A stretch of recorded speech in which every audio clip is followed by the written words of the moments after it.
High বন্ধুরা, তোমরা সবাই কেমন আছো? আশা করি তোমরা সবাই খুব ভালো আছো, আর আমিও খুব ভালো আছি, বিন্দাস আছি।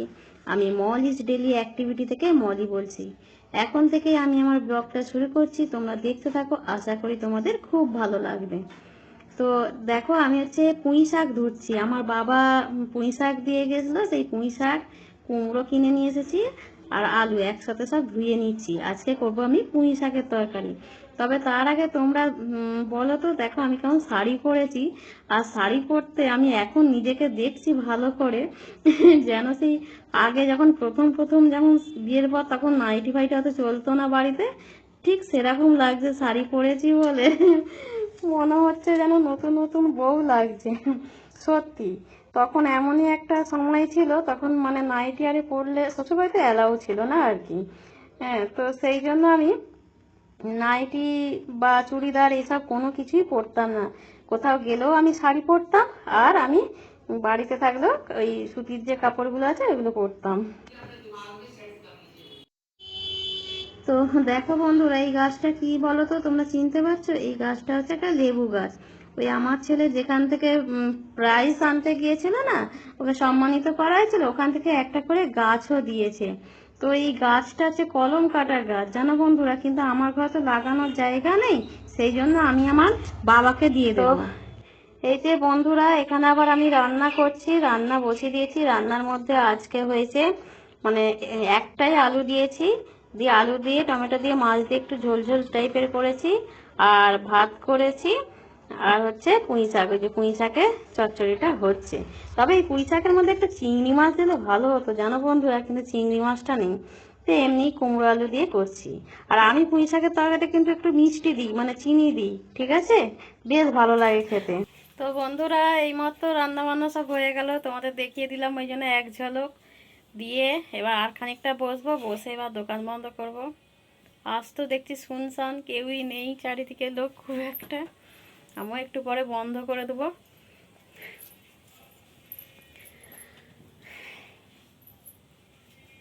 আর এই যে মুখে যে একটা একটা করে সব গুড়ি গুড়ি বেরোচ্ছে না, এগুলোর জন্য একটু মুখে একটু মাখবো আর কি।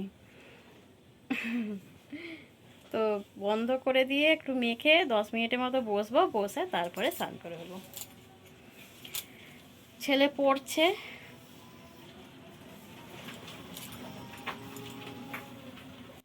তো এই দেখো বন্ধুরা, আমি মুখে মেখে ফেলেছি। এর মধ্যে আমি দিয়েছি কফি পাউডার, টমেটোর রস, আলুর রস, আর একটু গোলাপ জলও দিয়েছি সঙ্গে করে, আর বেসন।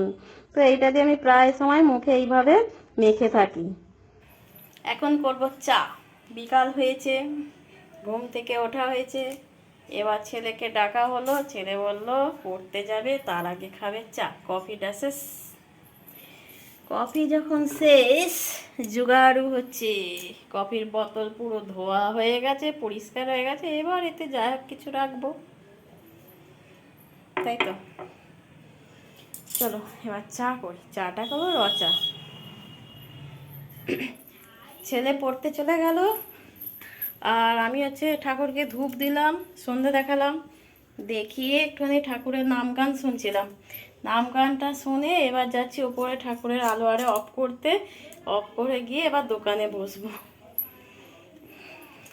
সারাক্ষণ আলোগুলো চলবে, ওই জন্য বন্ধ করে দিই। দাঁড়াও, ওপরে আলোটা জ্বালা হয় না, ওপরে আলোটা জ্বেলে দিই। এই তো, ওপরে আলো জ্বেলে দিলাম। আর এদিকে পর্দাটা দেওয়া হয়নি। আর আজকে ছেলেকে একটুখানি গরম রসগোল্লা আনতে বলেছি।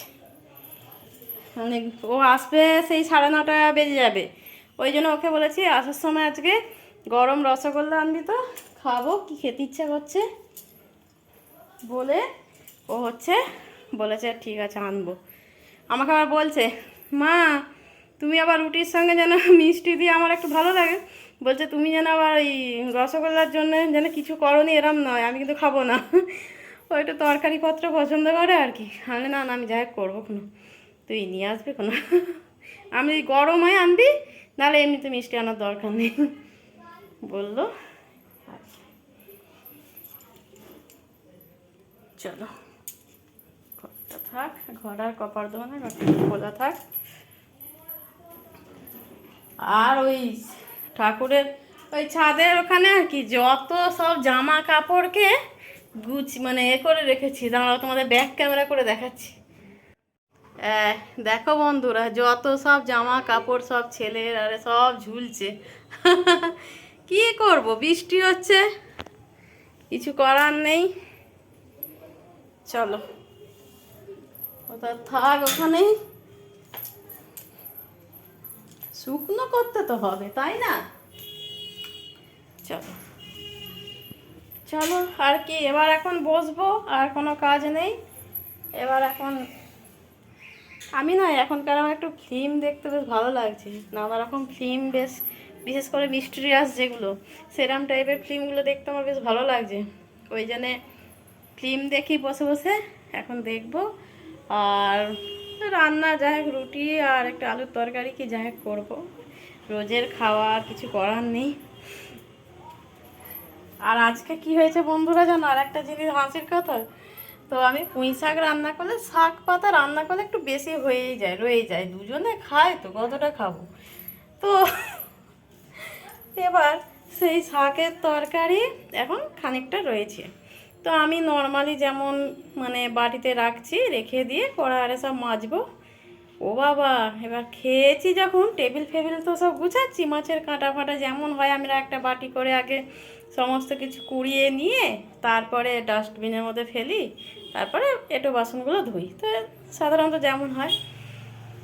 আমার খেয়াল নেই, আমি যেই বাটিতে মানে শাকটা তুলেছি, বাটিটা সরিয়েও রেখেছি, কিরাম কি আজ মাইন্ড হয়েছে, সব এঁটো কাটা নিয়ে ওই বাটির মধ্যে দিয়েছি, দিয়ে এসে মানে ডাস্টবিনে ফেলছি। যখন ফেলতে গেছি তখন এতটা কেন, মানে কাটাকুটি তো এক পিস করে মাছের আর এইটুখানি করে কাটা, আর শাক পাতার একটুখানি থাকছে, তো এতখানিটা কেন। তারপর দেখছি যে শাকটাই ফেলে দিয়েছি, তাতে স্যার আর ছেলেকে যত বলছি সে তো হেসে গড়াগড়ি গেছে, বলে ভালো করেছো। আমাকে বলছে, মা ভালো জায়গায় রেখেছো, সেফটি রেখেছো, ওখান থেকে তুলে নিয়ে পরে খেয়ে নিও। ও তো একটু লাগে আমার পেছনে, তো এরকম করে বলছে, আমাকে যা হাসি পাচ্ছে, আমি কোনোদিন এরকম হয়নি। আমি আবার আমার ছেলেকে বলছি, আমি বলি যে তবু তো ফেলে দিয়েছি সেটা ভালো, যে সবসময় কুড়িয়ে নিয়ে যেত, মনের খেয়ালে যদি ফ্রিজেই রেখে দিতাম, তারপর দিন যদি বার করতে যেতাম, কি নাই কি হতো। এই নিয়ে সব বলাকা করছি আর হাসাহাসি করছি দুজনে।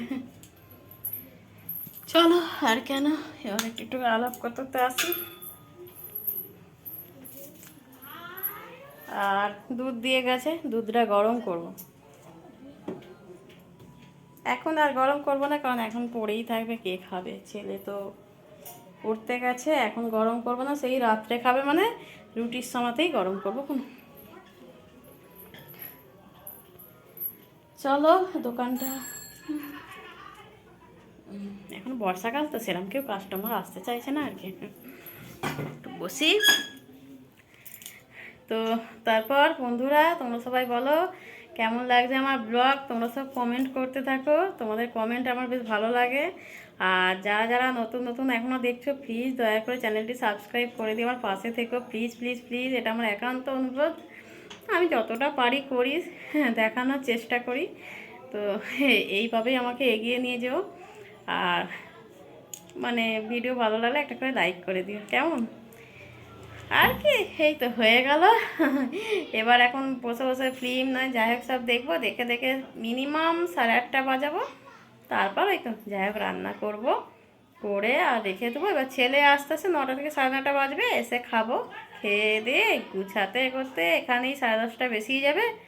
তারপর ওপর ঘরে গিয়ে একটু এদিক ওদিক করি, কোথা দিয়ে 11টা বেজে যায়, তারপরে কর্তার সাথে সব খানিকটা কথা বলি, করি, দিয়ে আমি শুয়ে ফোন ঘাঁটি, করতে ঘুমাই, আর ছেলে তার লেখাপড়া, তার তার জীবন নিয়ে এসে থাকে।